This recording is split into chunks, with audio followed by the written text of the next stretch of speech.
ஜாமீன் வேணுமா அமைச்சர் பதவி வேணுமா சொல்லிட்டு கெடு விதிச்சிருக்காங்க. மந்திரி பதவியில் இருக்கிறதுனால தானே உனக்கு ஜாமீன் இல்லைன்னா, மந்திரி பதவி விட்டு ராஜினாமா பண்ணா ஜாமீன் கொடுத்தான்.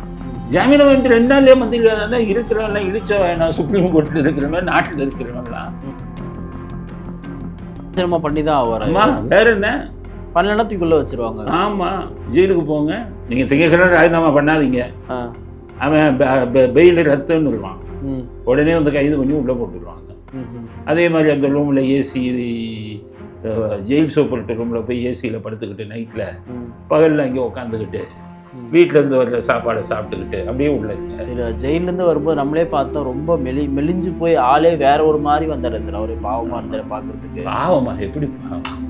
எங்கள் எத்தனை பேர் பணத்தை, 100 பேர் பணத்தை வேலை வாங்கி தரேன்னு அந்த பணத்தை வாங்கிட்டு மோசடி பண்ணீங்களே, அந்த 100 பேரோட பாவத்தை பார்த்தீங்களா? லஞ்சம் பண்ண வாங்குவீங்க, ஊழல் பண்ணுவீங்க, உங்கள் மேலே நடவடிக்கை எடுத்தால் கூட்டாட்சி தத்துவமா, மாநில சுயாட்சியா? இது போச்சு இல்லை உங்களுக்கு, கச்சத்தீவு போச்சே, அப்போவே உங்கள் அப்பா மாநில சுயாட்சியை பற்றி பேசியிருக்காங்க. 1000 கோடி ஊழல்னு போட்டுருக்காங்க. ஆனால் அமித்ஷா அன்னைக்கு சென்னைக்கு வரும்போது 47,500 கோடி டாஸ்மாகில் ஊழல்னு சொல்கிறாரு. ஒரு நாட்டின் உள்துறை யோகியர்களா, உத்தமர்களா? பாட்டிலுக்கு 10 ரூபா வச்சு விற்கிறீங்கன்னு குடிமகன்கள் பூரா புலம்புறானே, நீங்கள் வீடியோவில் பார்த்தீங்களா இல்லையா? கட்சிகளுக்கே மிரட்டல் ஃபோனை பண்ணுறாங்க. உன் குழந்தை உயிரோடு இருக்காது, உன் ஒய்ஃப் உயிரோடு, இப்படி தான் மிரட்டுறாங்க. வருஷத்துக்கு 200 படம் ரிலீஸ் ஆனால் அதில் ஹிட் ஆகுற படம் 10க்கு உள்ளதான். ஒத்துக்கிறீங்களா? ஆமாம். இந்த 10 படத்தில் ரெஜெண்ட் எத்தனை படத்துக்கு ரைட்ஸ்? 1 இல்லை 2 எடுக்கலாம். இந்த 1-2 படத்தில் எவ்வளவு லாபம் வந்துடும்? T-Squareல ரைடு நடந்தோடனே ஸ்டாலின் வந்து டெல்லிக்கு போய் ஏர்போர்ட்டில் நிர்மலா சீதாராமனை பார்த்து பேசிட்டு வந்தார். மறுநாள் G-Square இன்கம் டேக்ஸ் ரைடு நின்று போச்சு. உங்கள் வீட்டை பராமரித்து பாதுகாக்க அணுகுவீர் நிம்மதி property management. Voice of Tamil Nadu பார்வையாளர்களுக்கு வணக்கம். இன்றைய சிறப்பு நேர்காணலில் நம்முடன் இணைந்திருப்பவர் வழக்கறிஞர் திரு வரதராஜன் அவர்கள். சார் வணக்கம். வணக்கம். உயர்நீதிமன்றம் அமைச்சர் துரைமுருகன் அவர்கள் மீது ஏற்கனவே விடுவிச்ச வழக்கில் நீங்கள் மறுபடியும் விசாரிக்கணும் அப்படின்ற ஒரு உத்தரவை கொடுத்துருக்காங்க. 6 மாதத்தில் நீங்கள் முடிச்சாங்கன்னு சொல்லியிருக்காங்க. அதே போல் இன்றைக்கு MRK பன்னீர்செல்வம் அவருமே விடுவிச்சதை ரத்து பண்ணி அவர் மேலே வழக்கு தொடுக்கணுன்றதை சொல்லியிருக்காங்க. உயர்நீதிமன்றத்தினுடைய இந்த தொடர் நடவடிக்கைகளை எப்படி பார்க்குறீங்க? அதாவது தொடர் நடவடிக்கைகள் அப்படின்னு பார்த்தீங்கன்னா, இந்த வழக்குகள்லாம் அதிமுக ஆட்சி இருக்கும்போது போடப்பட்ட வழக்குகள். ஆட்சி மாற்றம் ஏற்பட்ட உடனே அதே லஞ்ச ஒழிப்புத்துறை ஆளுங்கட்சிக்கு சாமரம் வீச ஆரம்பிச்சிட்டாங்க. எல்லா மந்திரிகள் மேலே இருக்கிற வழக்கையும் விடுதலை ஆகுது. வழக்கு ஏன் விடுதலை பண்ணுறாங்கன்னு சொல்லி நம்ம நீதிமன்றத்து மேலே கோபிப்போம், நீதிபதி மேலே கோபிப்போம். உண்மையான குற்றவாளி இந்த லஞ்ச ஒழிப்புத்துறை தான். ஏன்னா அவன் தான் ஆதாரங்களை வச்சு கேஸை கொண்டாந்து இவங்களுக்கு தண்டனை வாங்கி கொடுக்கணும். இவங்க ஆளுங்கட்சியாக இருக்கிறதுனால எந்த முயற்சியும் அவன் எடுக்கிறதில்லை, எந்த இவங்களையும் கொண்டு வர்றதில்லை, சாட்சிகளை கொண்டு வர்றதில்லை, ஆதாரங்களை நிரூபிக்கிறதில்லை. அதனால தான் எல்லா வழக்கம் டிஸ்மிஸ் விடுதலை ஆகிட்டே இருக்கு. இதெல்லாம் பார்த்ததுக்கப்புறம் தான் உயர்நீதிமன்றம் இந்த விஷயங்களை கேள்விப்பட்டோன்னா அந்த வழக்கு சம்பந்தம் தானாக எடுத்து படித்து பார்க்குறாங்க. எந்தவித இதுவும் விசாரணையும் ஒழுங்காக நடக்கலை. ஆளுங்கட்சிக்கு சாதகமாக இவனுடைய லஞ்ச ஒழிப்புத்துறை பண்ணிக்கிட்டு இருக்கிற விஷயங்கள்லாம் அந்த ஃபைலை பார்த்து தான் கண்டுபிடிக்கிறாங்க.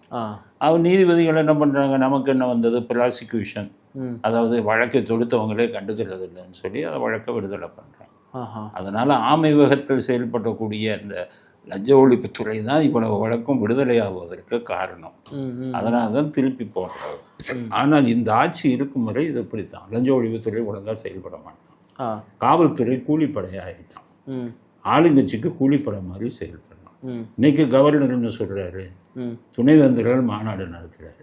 காவல்துறை பயமுறுத்தினாங்க துணைவேந்தர் அப்படின்னு கவர்னரே சொல்கிறார். அப்போ ஆளுங்கட்சிக்கு கூலிப்படையாக செயல்பட்டுக்கிட்டு இருக்காங்கல்ல, துணைவேந்தர்களை போய் ஒரு காவல்துறை அதிகாரிகள் பயமுறுத்துறாங்க.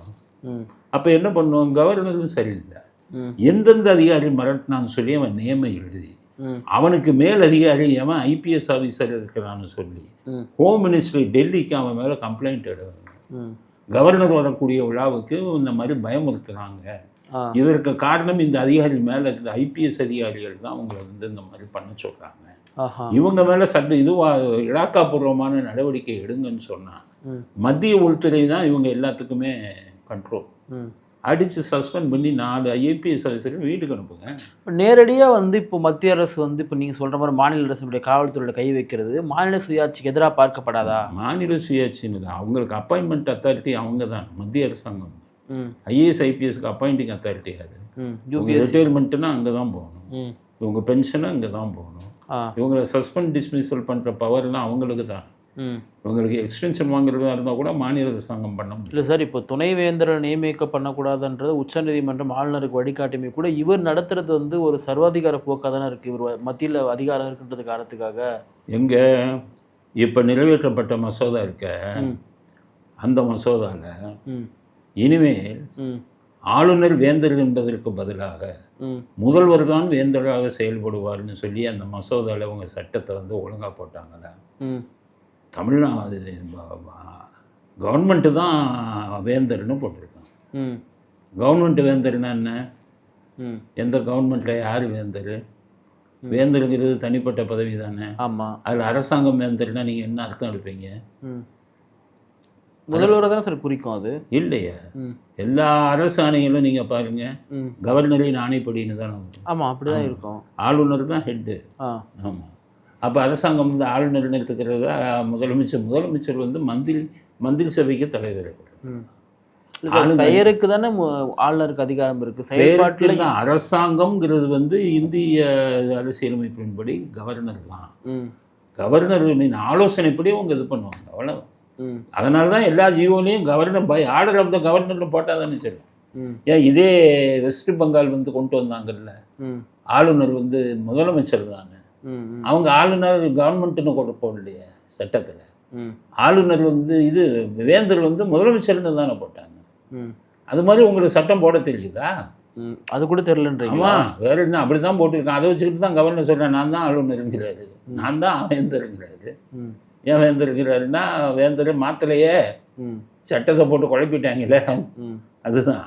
இப்போ துரைமுருகன் போன்ற ஒரு சீனியர் அமைச்சர் வந்து இப்போ ஆட்சி முடியறதுக்கு ஒரு வருஷம் தான் இருக்குது. இவங்க முடிக்கிற டைம் கொடுத்தது 6 மாதம். நிச்சயமாக அது காலதாமதம் தான் இருக்கும். அப்போ ஏற்கனவே இவங்க மேலே வந்து ஆக்ஷன் எடுக்கணும்னு சொல்லிட்டு உயர்நீதிமன்றம் சொன்னாலுமே கூட இவங்க வந்து அமைச்சராக தானே தொடர போகிறாங்க. நாளைக்கே ஒன்றும் சரிக்கு போகிறது கிடையாதுல்ல. அதுதான். அது வந்து என்ன பண்ணணும்னு கேட்டிங்கன்னா, இவங்க உயர்நீதிமன்றம் வெறுமனே வழக்கை மட்டும் நடத்துன்னு சொல்லக்கூடாது. இந்த வழக்கை நடத்துகிற வரை அவங்க மந்திரி பதவியில் இருக்கக்கூடாதுங்கிற முடிவையும் அவங்க சொல்லணுங்கிறது தான். அது உயர்நீதிமன்றம் சொல்ல முடியுமா? ஏன் சொல்ல முடியுமான்னு நீதித்துறை சம்மந்தப்பட்டது தான். எங்கள் அரசு ஊழியர்களுக்குன்னு சொல்லி நடத்தை விதிகள் இருக்குல்ல. ஒரு 24 மணி நேரம் நீங்கள் ஜெயிலில் இருந்தால் உங்களை சஸ்பெண்ட் பண்ணிடுவோம்.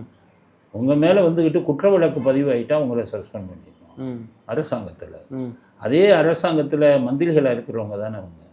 இவங்க மேலே குற்றச்சாட்டு பதிவு செய்யப்பட்டு குற்ற வழக்கு நடக்குதுன்னா அவங்கள சஸ்பெண்ட் பண்ணணும். அப்படி பார்த்தா தமிழ்நாட்டில் ஒருத்தர் கூட நீங்கள் அமைச்சராகவே இருக்க முடியாது. ஆமாம், அந்த லட்சணத்தில் ஸ்டாலின் நடத்திக்கிட்டு இருக்காரு. ஏன் இதுக்கு முன்னாடி இருந்தாங்களே மந்திரிகள் மேலே வந்து எத்தனை மந்திரி ஜெயிலுக்கு போனான்னு சொல்லுங்க. இதுக்கு முன்னாடியான ஆட்சிகள் இருந்தது.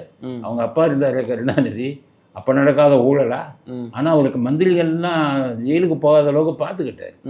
இவருக்கு பார்க்க தெரியல, இவருக்கு அளவுக்கு மீறி போகிறாங்க. ஒவ்வொருத்தரும் மதிக்கிறது இல்லைன்னு நினைக்கிறேன். திரு ஸ்டாலின் அவர்கள் மதிக்கிறது இல்லையா அமைச்சர்கள்?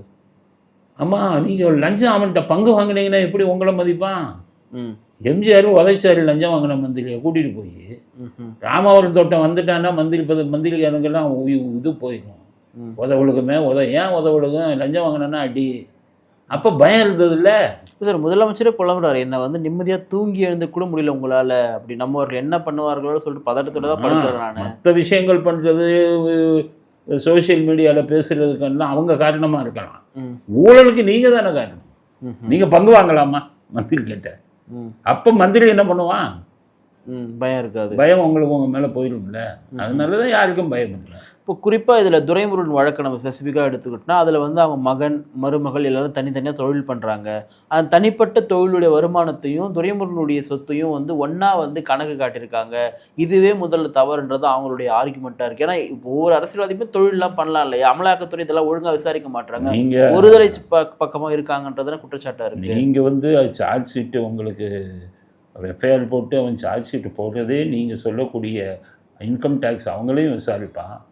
வேறு தொழில் இருக்குன்னா ஐடி ரிட்டர்ன் பார்ப்பான்ல. வருமான வரி தாக்குதல்ல உங்களுக்கு எவ்வளோ வருமானம்னு காட்டியிருக்காங்கன்னு பார்ப்பான்ல. அந்த வருமான வரி அளவுக்கு தானே சொத்து இருக்கணும். அதுக்கு மீறி இருந்தால் இப்போ உங்களுக்கு சோர்ஸ் ஆஃப் இன்கம் என்ன, மந்திரியில் சம்பாதிச்சிருக்கீங்கன்னு தானே. இப்போ ஜெயலலிதா மேலே 63 கோடி இன்னும் வழக்கு போட்டாங்க. ஆமாம், ஜெயலலிதா மேலே 63 கோடிக்கு அவங்க எங்கே சொத்து வாங்கியிருக்காங்க? போயஸ் கார்டன் அவங்க வாங்கின சொத்தா, இவங்க சம்பாதிச்ச சொத்தா? இல்லை. திராட்சை தோட்டம் ஹைதராபாத்ல இவங்க சம்பாதிச்ச சொத்தா? சினிமாவில் இருக்கும்போதே வாங்கின சொத்து தானே. அதெல்லாம் காமிச்சு தானே நீங்களே அவங்க மேலே வழக்கு போட்டிருக்கீங்க. ஆனால் உங்கள் மேலே வந்து பக்காவாக இருக்க. உங்கள் துரைமுருகன் உங்கள் கட்சிக்காரனே நீங்கள் 63,000 கோடி மணல் கொள்ளையில் அடிச்சிட்டீங்கன்னு ஓப்பனாக பேசுகிறானே. அவர் பிடிஆரே உங்கள் உதயநிதியும் சபரீசனும் 30,000 கோடி 2 வருஷத்தில் சம்பாதிச்சிட்டாங்கன்னு கன்ஃபெஷனே கொடுக்குறாங்களே. உங்கள் கட்சிக்காரனே கொடுக்குறானே, காட்டி கொடுக்குறானே. அப்புறம் எதுக்கு உங்களுக்கு ஆதாரம் வேறு என்ன வேணும்? இப்போ துரைமுருகன் மேலே வந்து இப்போ ஒரு கைது நடவடிக்கை இது போன்றதெல்லாம் எடுக்கிறதுக்கான வாய்ப்புகள் இப்போ கிடையாது தானே? இல்லை, அது சார்ஜ் ஷீட்லாம் போட்டாங்க. வழக்கு நடக்கிறதுனால ஆரம்ப கட்டத்தில் பண்ணியிருக்கணும். ஆரம்ப கட்டத்தில் பண்ணாதனால இனிமேல் பண்ண முடியாது. நீ நீதிமன்றத்தில் தண்டனை அடைஞ்ச உடனே இவங்க போகும், நீதிமன்றத்துக்கு போகும். ப்ரூஃப் பண்ண முடியும் நம்புறீங்களா சார்? நீங்கள் துரைமுருகன் போன்ற ஒரு சீனியர் அமைச்சர் மேலாம் வந்து என்ன ப்ரூவ் பண்ண முடியும்? அவ்வளோ பேரும் ஓப்பனாக வச்சுக்கிட்டு பண்ணுறாங்கங்க. இவங்களை என்ன நீங்கள் ஸ்டாலின் பொன்முடி மேலே உயர்நீதிமன்றம் ஸ்டாலின் வந்து சொத்து என்னுடைய சொத்து 6 கோடிங்கிறாரு. காரு கூட இல்லை அவருக்கு. காரு இல்லைங்கிறாரு. எப்படியா 2 கோடி காரில் வாங்கினேன்னா என் பையன் காருங்கிறாரு. அது ரெஜெண்ட் காருங்கிறாரு. ஆமாம், சரி, ரெஜெண்ட் கார் வாங்கினீங்கன்னா நீங்கள் எழுதுக்கங்க. ரெஜெண்ட்டுடைய வருமானம் என்ன? ஒரு வருஷத்துக்கு எத்தனை படம் ரிலீஸ் ஆகுது? ஒரு வருஷத்துக்கு 200 படம் ரிலீஸ் ஆனா அதில் ஹிட் ஆகுற படம் 10க்கு உள்ளதான். ஒத்துக்கிறீங்களா? இந்த 10 படத்துல ரெஜெண்ட் எத்தனை படத்துக்கு ஒன்று இல்லை 2 எடுக்கலாம். இந்த 1-2 படத்துல எவ்வளவு லாபம் வந்துடும் உங்களுக்கு? 15% தான். அது தியேட்டருக்கு ரிலீஸ். ஆமாம் ஆமாம், 15% தானே.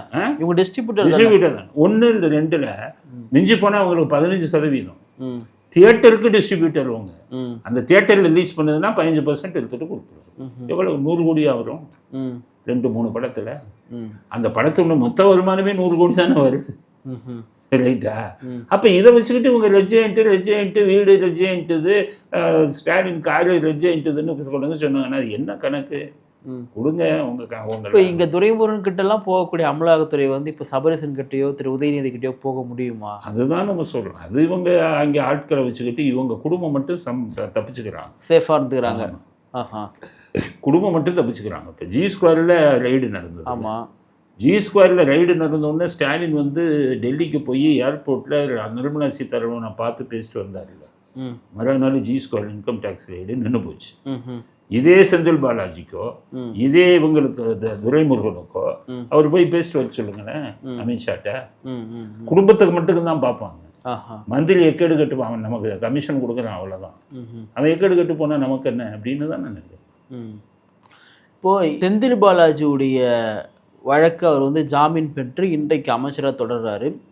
அவர் வந்து ஜாமீன் வாங்கும் பொழுது அமைச்சராகவே இல்லை, நீங்கள் எப்படி அவர் அமைச்சராக்குனீங்க, ஜாமீன் வேணுமா அமைச்சர் பதவி வேணுமா சொல்லிட்டு கெடு விதிச்சிருக்காங்க. என்ன நடந்தது சார் அங்கே? ஆமாம், உங்களுக்கு ஜாமீன் அவர் அப்ளை பண்ணும்போது அவர் ஜெயிலில் இருந்தார். ஜெயிலில் வந்து லாக்கா இல்லாத மந்திரியாக வச்சாங்க. ஜாமீன் கேட்டார். உயர்நீதி அமலாக்கத்துறை சொன்னாங்க அவர் மந்திரியாக இருக்கார், சாட்சிகளை கலைச்சிருவார், ஆதாரங்களை அழித்து விடுவார் அப்படின்னு. அப்போ உச்ச நீதிமன்றம் சொன்னாங்க, ஆமாம் நீங்கள் மந்திரி பதவியில் இருக்கீங்க, அதனால் உங்களை ஜாமீனில் வெளியில் விட்டால் நீங்கள் ஆதாரங்களை அழிச்சிருவீங்க, நோ பெயில் கிடையாதுன்ட்டான். சொன்ன உடனே ராஜினாமா பண்ணிட்டாரு மந்திரியை. திருப்பி பெட்டிஷன் போட்டால் நான் இப்போ மந்திரி இல்லை, ஜாமீன் கொடுங்கன்னு. உச்ச நீதிமன்றம் ரைட்டு மந்திரி விட்டார், அதனால ஜாமீன் கொடுக்குறோன்னு கொடுத்தாங்க. ஜாமீன் வாங்கி 2வது நாளே மந்திரி ஆகுனா உங்களுக்கு இன்னும் பைத்தியம் பிடிச்சி போச்சா இல்லை நீங்களும் முட்டாள்களான்னு கேட்கு. நல்லா யோசிங்க. ஒரு 4ஆம் கிளாஸ் 5ஆம் கிளாஸ் படிக்காத ஒரு சாதாரண ஆள்கிட்டைய பெயிலு நான் பதவியில் இருக்கேன்னா அவன் ஜாமீன் கொடுக்க மாட்டேங்கிறான். பதவி விலகிட்டு ஜாமீன் வாங்கிக்கலன்னா ஜாமீனை வாங்கிட்டு 2வது நாளே மறுபடியும் பதவியை எடுத்துக்கின்னா அவன் வந்து ஜாமீனை ரத்து பண்ணுவாங்கிறது ஒரு முட்டாள்களுக்கு கூட தெரியுமே. அப்போ நீங்கள் என்ன விவரமாக ஊரை ஏமாத்துறீங்க, சட்டத்தை ஏமாத்துறீங்களா? ஜாமீனை வாங்கிட்டு 2 நாள் மந்திரி பதவியில் இருக்கிறதுனால தானே உனக்கு ஜாமீன் இல்லைன்னா மந்திரி பதவி விட்டு ராஜினாமா பண்ணா ஜாமீன் கொடுத்தான். ஜாமீனை வாங்கிட்டு 2 நாள்லயே மந்திரி இருக்கிறவன்லாம் இழிச்ச வேணாம், சுப்ரீம் கோர்ட்டில் இருக்கிறவன், நாட்டில் இருக்கிறவன்லாம் அதுதான் கேட்குறாங்க. நீ உனக்கு மந்திரி பதவி இல்லைன்னு ராஜினாமா பண்ணன்னு தானே கொடுத்தேன், 2வது நாளே மந்திரி பதவி ஆகிட்டா என்ன அர்த்தம்? ஜாமீன் வேணுமா, மந்திரி பதவி வேணுமான்னு சொல்லுன்னு சொல்லுறேன். இல்லை என்ன தப்பு? அப்போ ராஜினாமா பண்ணி தான் ஆவார். வேற என்ன பண்ணலன்னா தூக்குள்ள வச்சிருவாங்க. ஆமாம், ஜெயிலுக்கு போங்க, ஒன்றும் பண்ணுங்க, ஜெயிலுக்கு போயிருங்க. லாக்கா இல்லாத அமைச்சராக மந்திரி படி உள்ள இருந்துங்க. அது அருமையான இது. நீங்கள் ராஜினாமா பண்ண வேண்டியது இல்லை. நீங்கள் திங்கக்கிழமை ராஜினாமா பண்ணாதீங்க, அவன் பெயில் ரத்துன்னு வருவான், உடனே வந்து கைது பண்ணி உள்ளே போட்டுடுவாங்க. அதே மாதிரி அந்த ரூமில் ஏசி, ஜெயில் சூப்பர்ட்டு ரூமில் போய் ஏசியில் படுத்துக்கிட்டு நைட்டில் பகலில் அங்கே உட்காந்துக்கிட்டு வீட்டிலேருந்து வர்ற சாப்பாடை சாப்பிட்டுக்கிட்டு அப்படியே உள்ள இருங்க. சில ஜெயிலேருந்து வரும்போது நம்மளே பார்த்தோம் ரொம்ப மெலிஞ்சு போய் ஆளே வேற ஒரு மாதிரி வந்தாரு சார். அவரே பாவமாக இருந்தார் பார்க்குறதுக்கு. பாவமா? எப்படி பாவம்? எங்கள் எத்தனை பேர் பணத்தை, 100 பேர் பணத்தை வேலை வாங்கி தரேன்னு அந்த பணத்தை வாங்கிட்டு மோசடி பண்ணீங்களே, அந்த 100 பேரோட பாவத்தை பார்த்தீங்களா? ஒவ்வொருத்தரும் வீடு அடமானம் வச்சு கொடுத்தாங்க, நகையை விற்று கொடுத்தாங்க, 5 வட்டி 10 வட்டிக்கு வாங்கி கொடுத்தாங்க. அந்த 100கணக்கான பேருடைய பாவம் விடுமா? ஒரு பெரிய பணக்காரன் நீ அடிச்சிருந்தா பரவாயில்லையே, அவனே வேலை இல்லாமல் இருக்காம இது எடுத்து கொடுக்குறான் கடனை வாங்கி. அவன் பணத்தை போய் அடிச்சீங்கன்னா உங்களுக்கு பாவமாக தானே போவீங்க. இன்னும் நீங்கள் பாவத்தை கழிக்க முடியாத. இப்போ திங்கக்கிழமை அமைச்சர் பதவி கட்டாயமாக ராஜினாமா செஞ்சிருவாரு. ஆமாம், செஞ்சு ஆகணும். செஞ்சிருவாருன்னு சொல்ல முடியாது. செய்யலைன்னா அதான் ஜெயிலுக்கு அமைச்சிருவாங்க. அதுதான் இவங்க இன்னைக்கு வரையும் இழுத்துக்கிட்டு இருக்காங்கன்னா என்ன அர்த்தம்? திங்கக்கிழமை தானே கெடு வச்சாங்க. ஆமாம், சொன்ன மறுநாளே நீ ராஜினாமா பண்ணியிருக்கணும். ஆமாம், இன்னைக்கு வரையும் நீ இழுத்துக்கிட்டு இருக்கனா இவங்களை நம்பவே முடியாது. என்ன செய்வாங்கன்னே நம்ப முடியாது. பதவிக்காக என்ன கொலையே பண்ணுவாங்க இங்கே பதவிக்காக. உங்களுடைய கலாச்சாரம் அப்படிதானே, தமிழ்நாட்டில் தானே. ஆனால் கட்டாயமாக திங்கக்கிழமைக்குள்ள ராஜினாமா பண்ணலாம், கைது பண்ணுறது உறுதியால் அதை தள்ளி போடுவாங்க, ஜாமீனை தள்ளி போடுவாங்க. ஆனால் அவங்க 2-3 மாசமே இதே மாதிரி தான் சொல்லிக்கிட்டு இருக்காங்க. போன தடவைலாம் கண்டனம் தெரிவிக்கலன்னாங்க, கைது பண்ண ஜாமீனை கேன்சல் பண்ணல. இந்த தடவை 2 மணின்னு கெடு வச்சதுனால இந்த தடவை ஜாமீனை ரத்து பண்ணுவாங்கன்னு நினைக்கிறேன். ஆனால் அதுக்குள்ளே என்னுடைய இது வந்து கணிப்பு என்னன்னா, ஸ்டாலினே மந்திரி சபையை மாற்றி அமைச்சு அவரை கழட்டி விட்டுரு. ஒரு 6 பேரை வந்து மாற்றி அமைக்கிறாங்க அப்படின்ற மாதிரி அதில் இவரை கழட்டி விட்டுட்டு வேற வேலை போட்டுருக்கேன். சரி, இப்போது அமலாக்கத்துறையினுடைய அந்த 1000 கோடி ஊழல் சொல்லிட்டு இவங்க டாஸ்மார்க்கில் பண்ணதாக வந்து அறிவிச்சிருந்தாங்க. அதை தடை பண்ணுறதுக்காக இவங்க உயர்நீதிமன்றம் போனாங்க. உயர்நீதிமன்றமே இல்லை, உங்களை வழக்கு வந்து தள்ளுபடி பண்ணுறேன்னு சொல்லியிருக்காங்க. இப்போ அடுத்த கட்டமாக இவங்க சுப்ரீம் கோர்ட் போகிறதுக்கான வாய்ப்புகள் இருக்கா? இல்லை, ஒரு பண்ணாலே இதை தான் சொல்லுவாங்க. விசாரிக்க கூடாதுன்னு சொல்லுவாங்களா? யாராச்சும் விசாரிச்சதுல ஏதாச்சும் தப்பு இருக்குது, இவங்க என் மேலே தப்பாக எஃப்ஐஆர் போட்டாங்க அப்படின்னு நீங்கள் எஃப்ஐஆர் ரத்து பண்ணுங்கன்னு போகலாம். விசாரிக்கவே கூடாதுன்னா இப்படி இல்லை, உயர்நீதிமன்றத்திலையும் போயிட்டு ஒவ்வொரு துறையிலும் இதுக்கப்புறம் அடுத்தடுத்து கை வைப்பாங்க, இது மாநில சுயாட்சிக்கு எதிரானு சொல்லிட்டு ஒரு வாதம் முன் வைக்கிறாங்க இல்லையா? உயர்நீதிமன்றமே பதில் சொல்லியிருக்காங்கல்ல. கூட்டாட்சி தத்துவம்னு சொல்றது நல்ல விஷயத்துக்கு சொல்லலாம். நாட்டுக்கு எதிரான ஒரு மிகப்பெரிய குற்றத்தை பண்ணிக்கிட்டு கூட்டாட்சி தத்துவம்னு சொல்றது அசிங்கமா இல்லையான்னு கேட்டோம். இதை விட கேள்வி யாரும் கேட்கணும். எதுக்கு கூட்டாட்சி தத்துவத்தை பேசணும்? லஞ்சம் வாங்குவீங்க, ஊழல் பண்ணுவீங்க, உங்கள் மேலே நடவடிக்கை எடுத்தால் கூட்டாட்சி தத்துவமா? மாநில சுயாட்சியா? இது போச்சு இல்லை, உங்களுக்கு கச்சத்தீவு போச்சே, அப்போவே உங்கள் அப்பா மாநில சுயாட்சியை பற்றி பேசியிருக்கணும். கல்வியை மாநில இதிலிருந்து மத்தியத்துக்கு எதிர்த்தானே, அப்போவே நீங்கள் மாநில சுயாட்சியை பற்றி பேசியிருக்கணும். மாநில சுயாட்சியை பற்றி பேசும்போதெல்லாம் வாயை மூடிக்கிட்டு இருந்துட்டு உங்கள் லஞ்சம் பண்ணுவீங்க, ஊழல் பண்ணுவீங்க. அமித்ஷா சொல்றாரு, நீங்கள் 1000 கோடி தானே அவங்க வழக்கு போட்டிருக்காங்க. இப்போ 1000 கோடி ஊழல்னு போட்டிருக்காங்க. ஆனால் அமித்ஷா அன்னைக்கு சென்னைக்கு வரும்போது 47,500 கோடி டாஸ்மாகில் ஊழல்னு சொல்றாரு ஒரு நாட்டின் உள்துறை மந்திரி. ஆதாரம் இல்லாமல் சொல்லுவாரா? மொத்த வருமானமே டாஸ்மாக்கு வருஷத்துக்கு 40,000. அப்போ இவங்க ஊழல் பண்ணுறது 47,500 கோடினா அப்போ இது அரசாங்கத்துக்கு வர பணத்தை விட அதிகம் ஊழல் தான். அப்போ இதில் எவ்வளவு உண்மைகள் புதைந்து கிடக்குது. சட்டமன்றத்தில் போன மானியத்தில் வந்து சொல்கிறாங்க, விவாதத்தில் 2000 கோடிக்கு மேலே டாஸ்மார்க் வருமானம் வந்து அதிகரிச்சிருக்கு அப்படின்ற ஒரு. சரி, 40,000 கோடி 42,000 கோடி ஆகுது. போன தடவை 40,000 கோடி. ஆமாம், 2,000 கோடி அதிகமானா 42,000 கோடி. ஆனால் உங்களுடைய ஊழல் 47,500 கோடிங்கிறாரு. யாரு? உள்துறை மந்திரி. அவர் தானே ஈடியை கையில் வச்சிருக்காரு, ஆதாரம் இல்லாமல் சொல்லுவாரா? அப்போ என்ன அர்த்தம்? அரசுக்கு வர வருமானத்திலேயே அதை விட அதிகம் ஊழல் நடந்தா அப்போ இதை விசாரிக்கணுமா இல்லையா? அதனால தான் விசாரிக்கிறாங்க. யோகியர்களா? உத்தமர்களா? பாட்டிலுக்கு 10 ரூபா வச்சு விற்கிறீங்கன்னு குடிமகன்கள் பூரா புலம்புறானே, நீங்கள் வீடியோவில் பார்த்தீங்களா இல்லையா? 10 ரூபாயிலேருந்து 20 ரூபா பாட்டிலுக்கு வைக்கிறான்ல, அப்போ நீ அயோக்கியம் தானே? ஒன்று விசாரிக்கிறதுல என்ன தப்பு? இப்போ இடி வந்து இப்போ செந்தில் பாலாஜி மேலே இப்போ ஏற்கனவே அந்த சட்டவிரோத பண பரிமாற்றம் அந்த கண்டக்டர் டிரைவருக்கு வந்து வாங்கினாங்க அப்படின்ற விமர்சனத்துக்காக தான் இப்போ அவர் மேலே வழக்கு போட்டாங்க. இந்த 1000 கோடியுமே இப்போ அவர் மேலே தான் வந்து திருப்பி வாங்கணும்னு கேட்குறேன் நான். ஆமாம், துறை மந்திரி இப்போ அதிகாரிகளை தான். ஆமாம், அதெல்லாம் ஆமாம், அதிகாரிகளை இப்போ கூப்பிட்டு விசாரிக்கும் போது தான் அந்த பணம் யாருக்கு போச்சுன்னு சொல்லுவாங்க. மந்திரிக்கு போச்சுன்னா மந்திரி, முதல் மந்திரிக்கு போனால் முதல் மந்திரி. இப்போ இந்த 1000 கோடியில் இவங்க 2 பேர் மேலுமே வந்து வழக்கு பதிவு பண்ணுறதுக்கான வாய்ப்புகள் அதிகமா சார்? ஆமாம், அவங்க பேங்க் ஸ்டேட்மெண்ட்டை வச்சு தானே இது பண்ணுறாங்க. ஆமாம், இவன் பேங்க்லேருந்து இன்னொருத்தருக்கு போகுது சட்ட பொருள் இதுவா, சட்டத்துக்கு எதிராக. அப்போ இவன் என்ன பண்ணுறான், அவங்கள கூப்பிட்டு விசாரிக்க போகிறான். அதுக்கு தானே இப்போ கத்துறான். ஏன்னா கூப்பிட்டு விசாரிச்சா கதவுலாம் வெளியில் வந்துருந்தேன்னு அவனை கூப்பிட்டு விசாரிக்கிறாங்க. அவன் யாருக்கு பணம் போச்சுன்னு சொன்னான்னா அவங்களும் குற்றவாளி தானே. ஓப்பனாக நடக்கிறது தானேங்க டாஸ்மாகில். டாஸ்மாக் கடை ஊழியர்கள் வந்து செந்தில் பாலாஜிக்கு மாதம் ஒரு கடைக்கு 60,000 ரூபா கொடுக்குறோன்னு பேசுகிற வீடியோ பார்த்தீங்கல்ல நீங்கள்? அப்போ ஒரு கடைக்கு 60,000னா அவன் கணக்கு 4,000 கடை. ஆனால் வெளியில் சொல்கிற கணக்கு 7,000 கடை இருக்கான். கடையவே கணக்கை குறைச்சி காமிக்கிறான். ஆமாம், 7,000 கடை இருக்குன்னு சொல்கிறாங்க. இவன் 4,000 கடைன்னு 3,000 சொல்கிற கடை சொல்கிறான். அப்போ மீதி 3,000 சொல்கிற கடையில் வரக்கூடிய வருமானம் வசூல் யாருக்கு போகுது? பாரு 2,900 என்னமோ சொல்கிறான். ஆனால் பாரே 5,000 6,000க்கு மேலே இருக்குதுன்னு சொல்கிறாங்க. அப்போ மீதி பாரில் வரக்கூடிய வருமானம், அதுக்கு கொடுக்குற லைசன்ஸு பணம் இதெல்லாம் யார் எடுத்துக்கிறா? அப்போ இதெல்லாம் அரசாங்கத்துக்கு வரலன்னு தானே அர்த்தம். இப்போ கெஜ்ரிவால் மீதெல்லாம் அமலாக்கத்துறை வழக்கு பதிவு பண்ணி அவர் சிறைக்கு அனுப்பிச்சிட்டாங்க. ஆனால் இங்கெல்லாம் வந்து அமலாக்கத்துறை தமிழ்நாட்டில் அமைச்சர் மீதோ இல்லை முதலமைச்சர் மீதோ வந்து வழக்கு பதிவு பண்ண கூட யோசிக்கிறாங்கன்னா, அப்போது அமலாக்கத்துறைக்குமே வந்து கொஞ்சம் திமுகவுடைய மூத்த அமைச்சர்கள்லாம் எதுக்கு கை வைக்கணும், இல்லை முதலமைச்சர் மேலாம் ஏன் கை வைக்கணும் எண்ணம் இருக்கா? இல்லை இதில் வந்து இவங்களுக்கான சப்போர்ட் இருக்கு? இல்லை இல்லை, அடிக்க போகிறான் இல்லைங்க. செந்தில் பாலாஜியை கைது பண்ணும்போதே அந்த டைமில் கையெல்லாம் ஒடிச்சாங்கல்ல அந்த அமலாக்கத்துறை. ஒரு பெண் அதிகாரியெல்லாம் தாக்கப்பட்டார். ஆமாம், அதனால் உதைக்கிறான். அதனால் அதிகாரிகள் ரொம்ப பேர் பயப்படுறாங்க உள்ளே வந்து. ஏன்னா ஆட்சியிலையும் தான் இருக்கான், அடிக்கிறான். அதுக்கடுத்தது அடிக்கிறதோடு இல்லை, பொய்யா சொல்கிறான். இதில் சொல்கிறாங்க, இந்த 100 கோடி வழக்கில் சொல்கிறாங்க, எல்லாம் பொய்யா சொல்கிறாங்க. நாங்கள் பெண் ஊழியர்கள்லாம் பயமுறுத்தவும் இல்லை, அவங்ககிட்ட இது பண்ணவும் இல்லை, பயமுறுத்தணும்னு சொல்கிறாங்க. பயமுறுத்தி கையெழுத்து வாங்கணுங்கிறாங்க. பொய்யும் சொல்கிறான், ரவுடித்தனமும் பண்ணுறான்னா பயப்படுவான்ல எதுதான் அதிகாரிகள். ஆமாம், இந்த நிலைமை மற்ற இப்போ டெல்லியில் போய் கெஜ்ரிவால் இது பண்ணும்போது அடிக்க வரலையே வாங்கணும். இவங்க ரிசர்வ் போலீஸை கூப்பிட்டு வந்து இவங்க சோதனை பண்ண முடியாதா? அமலாக்கத்துறை அதிகாரம் இல்லையா? அதோட வந்து தான் பண்ணுறாங்க. இருந்தாலும் ஒரு வித பயத்தோட தானே பண்ணுறாங்க. அவனுக்கு எவ்வளோ மிரட்டல் ஃபோன் போகணுன்னு உங்களுக்கு தெரியுமா? ஜட்ஜுங்களுக்கே மிரட்டல் ஃபோனை பண்ணுறாங்க. உன் குழந்தை உயிரோடு இருக்காது, உன் ஒய்ஃப் உயிரோடு, இப்படி தான் மிரட்டுறாங்க. சொல்ல மாட்டாங்க வெளியில. இது இவங்களுடைய கலாச்சாரம். அதனால தான் எல்லா பேரும் பயப்படுறான். அதாவது எல்லாத்தையும் பயமுறுத்தி தான் மட்டும் ஊழல் பண்ணி கோடிக்கணக்கில் சம்பாதிச்சு உலகமாக பணக்காரன் ஆகணும். இதுதான் அவங்களுடைய இது. அது எவ்வளோ நாளைக்கு இருக்கும்? தெய்வ சக்தின்னு ஒன்று இருக்குல்ல.